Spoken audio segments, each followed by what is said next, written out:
Na sensemo ya Azimio One Kenya maiga ye komiti ya bantu batano bere gochorwa eja betege kora wana no wekesa ni gomori litukulia lero babwatokera marieta tato ayubono omureweke mageodi hemrera morodinga habwente gochigochoro yomo asamulite ya tato ningo gochikobe running mate ya yose ningora chikoba omokonyo ye asobo chori obonene bole bosi ase amarieta yabaga kureguri tukulia lero no mu Azimio One Kenya anase komiti ya bantu batano bere ya betege gochorwa litang'aria bali okorwegwa ne omuraiwe kiama kiana Kenya Karua enabireria bali talitang'ani kobwatokwa abama kobwatokereteria ya Peter Kenneth na boigo mhulio ya igo babwatokeria teria ya omuraiwe kiama kiawe Pastor Kalonzo msioka agati ya batatabo no omokonyo yerera morodinga abwene tokurwe kerekelibono getigarete oseri bagali tigarete bono eria yerera morodinga korwa lichibuli ali omwalio ngago chigochora buna omokonyo ye gati ya Karua Peter Kenneth na boigo na Kalonzo msioka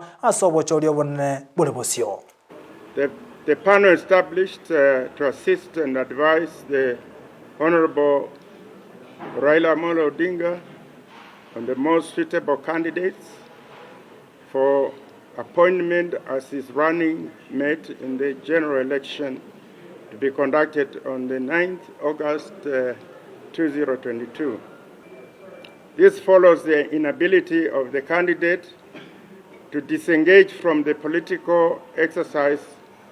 he is involved in to come to us today to receive the report. The recommendations are contained in a report that lays out the criteria and modalities that were used by the members to evaluate the applicants. The candidates had also to give the panel their understanding of the key challenges facing Kenya and their proposals on what should be done or what should be the Azimio government's priorities upon taking office.